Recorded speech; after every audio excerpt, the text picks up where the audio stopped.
Christine Johnson. And I'm Maurice Dubois. We begin tonight with a live look at what is left after the deadly Metro North crash. Investigators piecing together exactly what happened in the moments before the train careened into an SUV, killing 6 people and sending at least 12 others to the hospital. In the last few hours, the NTSB reached the crash scene and started their work. We're expecting an update from them within the next few minutes. We'll be sure to bring you any new information. Also tonight, what we've learned about Ellen Brody. She's the driver who never made it across the tracks.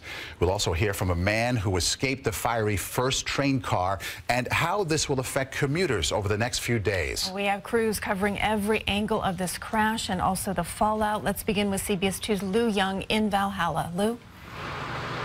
The National Transportation Safety Board really wants to get this train out of here before it snows and damages some of the evidence. They just managed to separate the damaged and crushed SUV from the front underside of that charred first car of the train. 2 important pieces of evidence in the investigation to what caused this most serious crash in this railroad's history.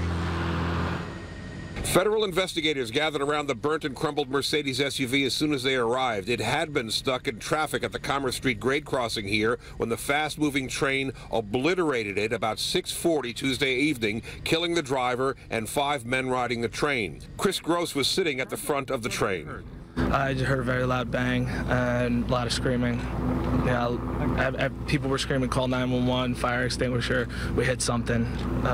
Aside from that, it was just all a blur. That train had so many flames in it, was so engulfed. The inside of that first car is just melted and charred with the third rail going straight through it. So the scene must have been horrific and unimaginable. From our vantage point, you could see where the electrified third rail went through the vehicle and then into the first car of the commuter train, setting everything ablaze. 5-8, fully involved car fire at the front of the train. We got 1 possibly trapped in the train, possibly alive. I got a DOA in the train as well. Multiple injuries, trying to educate everybody down now. Bodies were so badly mangled, emergency workers first thought there were 7 fatalities until the medical examiner told them it was just 6 people killed. This is the worst in my history. I've been doing this 10 years, 11 years. It's the worst scene I've been to. Hundreds of commuters in the trailing cars realized the horror up front only when they were evacuated. At the railroad crossing where this started, the gates remained down and the lights continued to flash as investigators worked through the wreckage. Early indications are the motorist who was killed made a serious error in heavy traffic. Apparently, the gate went down on the car, and she got out to put the gate up, and at that point got back in the car and started driving, and then she was hit by the train, which started the accident scene. Locals familiar with the narrow grade crossing on this stretch of track say the gates and lights generally give ample notice of any approaching train. The lights flash first, and you kind of hear the bells ding ding, then the arms come down, and then like I said, you have like that little time frame, those 7 or 8 seconds, and then you usually hear the horn and the train comes through like 60 miles per hour. Black box type recording devices on the train and in the crossing equipment should help move the investigation along. Whatever the cause though, some who are on that train aren't sure when they'll be able to ride the rails again.